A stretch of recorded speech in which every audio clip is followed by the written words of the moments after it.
All right, let's do the Redfin since. All right, I don't know where to put this. Maybe e-commerce? Yeah, e-commerce. That sounds right.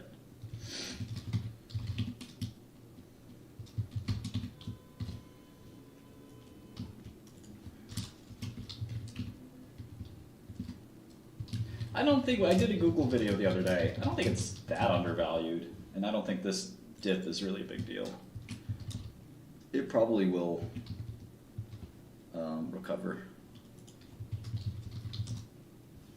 Satya is probably DMing Sundar like, it's over for you, dog. You're toast. I'm the big dog around here. I'm the big Indian dog.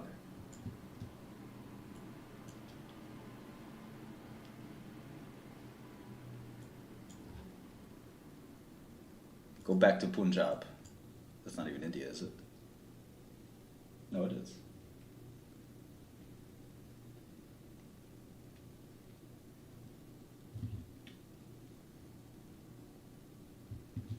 Bubbles are kind of a funny thing. Like, a true bubble is one where nobody wins. You know, this is just sort of like a competitive landscape that's going to have some big winners and big losers.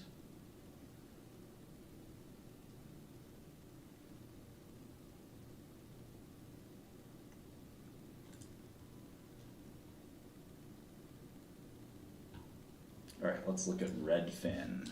It's a smallish company, around $1 billion market cap.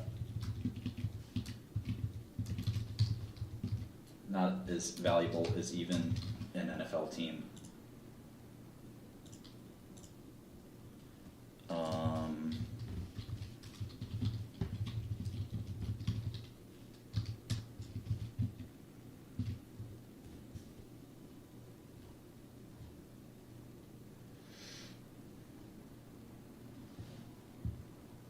Well, the CRISPR scrambles the TTR genes, from what I understand.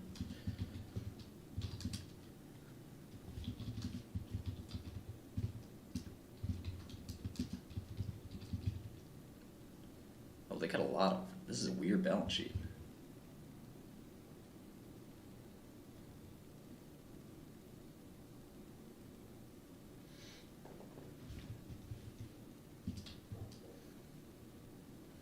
I have to try Bard. I don't want to count Bard out. ChatGPT's wrong all the time too.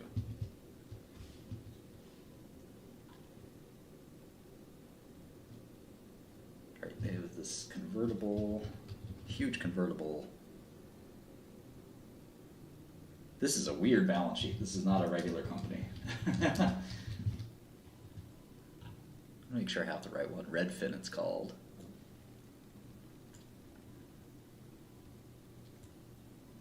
Inventory and loans held for sale. Okay. Whoa. Big income statement, too. I have to start from scratch on this one. I don't even understand what their business is.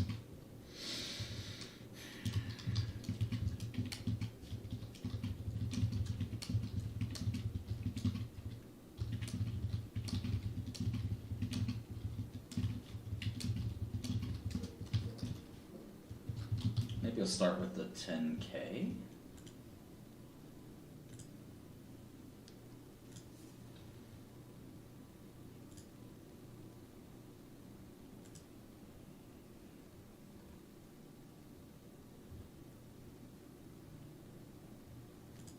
Wow, they had a $6 billion market cap. No longer. This must be down like 90% or something. We help people buy and sell homes. Okay. Representing customers in over 100 markets in the US and Canada, we are a residential real estate brokerage. We pair our own agents with our own technology to create a service that's faster, better, and costs less. We meet customers through our listing search website and mobile app. We use the same combination of technology and local service to originate mortgage loans. Whoa. Okay. And offer title and settlement services. We also buy homes directly from homeowners who want an immediate sale.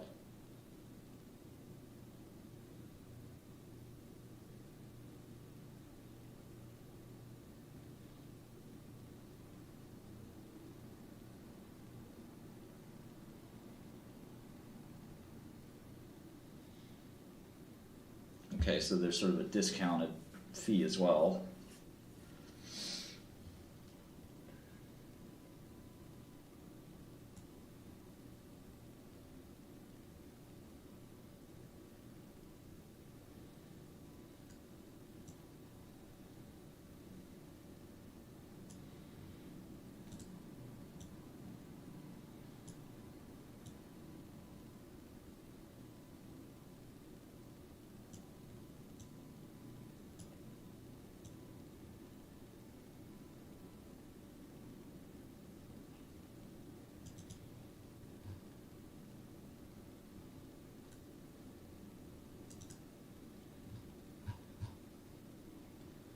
Okay. I guess it sounds like this guy Glenn Kelman started the company, but I'm not sure.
So really low margin company,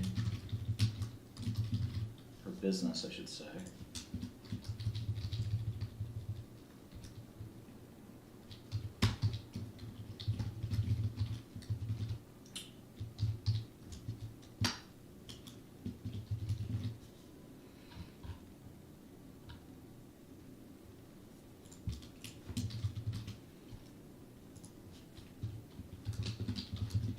It's always tricky with these companies that are subscale, or at least you think they're subscale, but they have $2 billion in revenue. Like, you would think, how could they not? Well, I guess maybe the better way to look at it is their gross profit is really their revenue. That might be the more logical way to look at it. Why did the G&A go up so much? Maybe if you could rationalize that, you'd have a profitable company, but I don't know.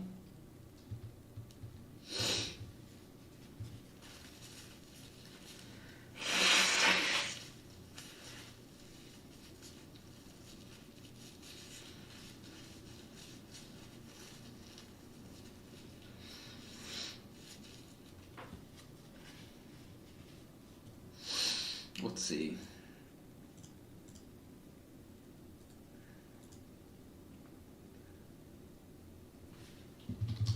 I'm guessing they haven't reported Q4 yet. Huh?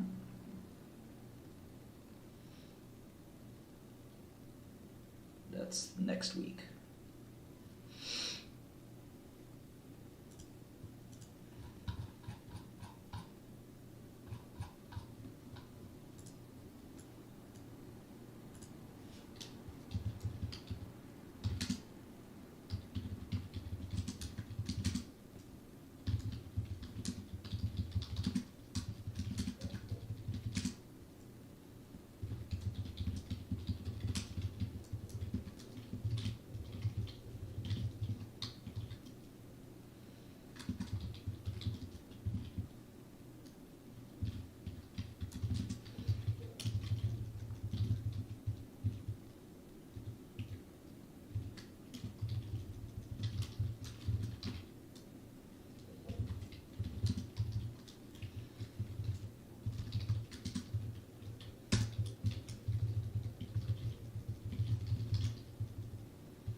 So they're on track to do $2-ish billion for 2022, but it looks like they're still losing gobs of money. Well, maybe less.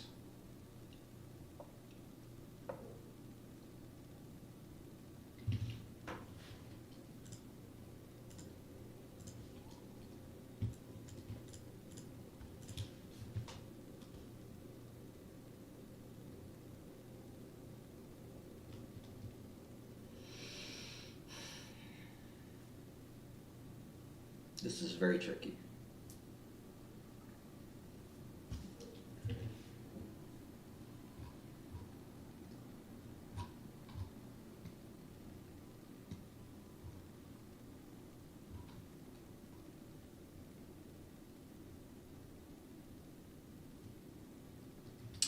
Yeah, the whole iBuying thing is a little bit scary. I'm just trying to understand this balance sheet. Quantitative home investing. So $500 million in cash, $100 million in accounts receivable, 300 to 1 million in inventory. So my guess is those are homes. Let me just mark that with the yellow until we know. All right, loans for sale. So these are mortgages they originated, and they flip those, I guess. Prepaids, other current assets.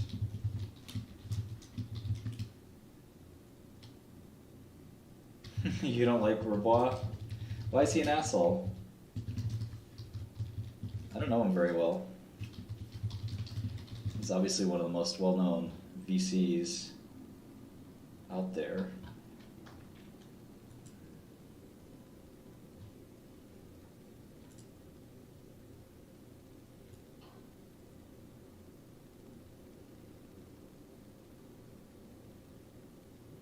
All right, I want to introduce and thank Keith Roboy for coming and joining us. And Keith we Roboy. spent 3 days talking about a bunch of specific things about COs and journeys and a lot about sales and marketing, which is what we do. But and we've talked a lot, and we did it great with Kirsten Helby from Cornerstone this morning about people. But I wanted to talk about teams. And Keith has an amazing background, as some of you know.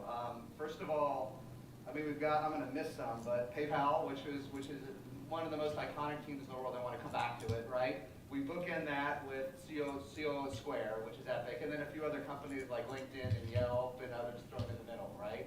So, and you've made a handful of good investments too, so clearly you know how to identify good teams, right? And now you've founded a company or two that may become a decacorn.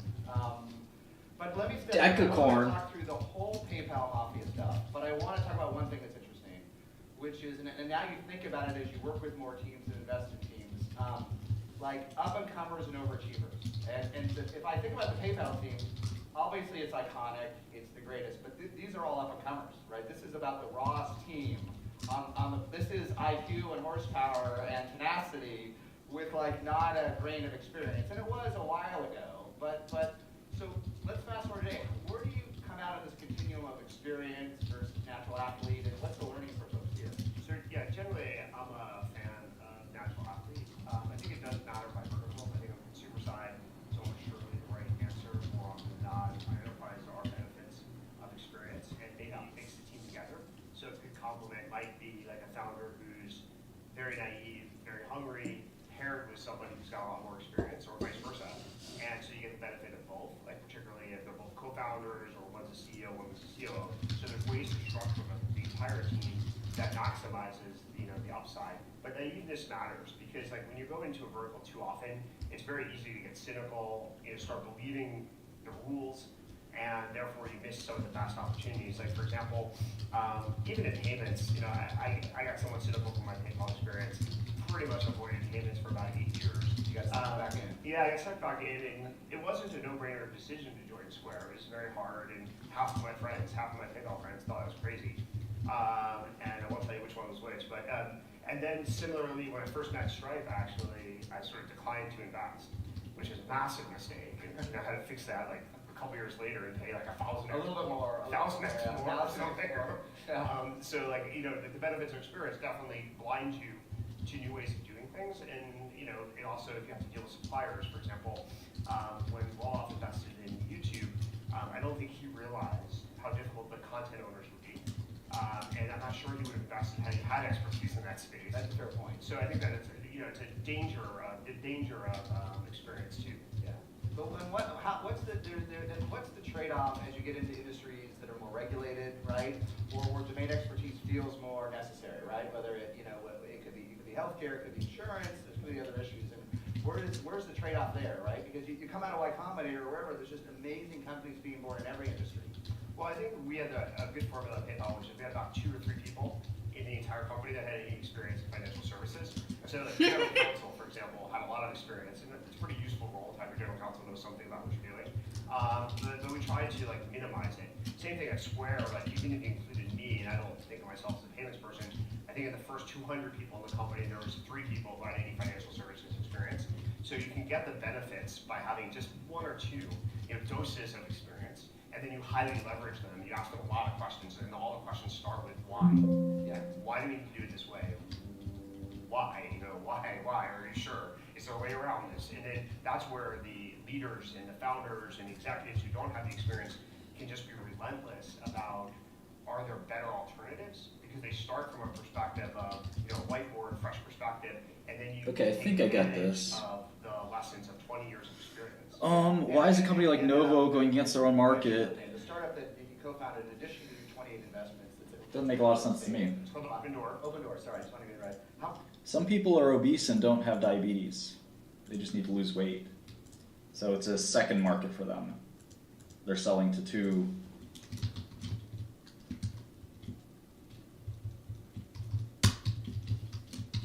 market. Bidding spoos, slinging cues. Okay, so they have a lot of debt. I mean, they really look like they're insolvent, to be honest. That's why the stock's trading where it's trading. It actually could be a short.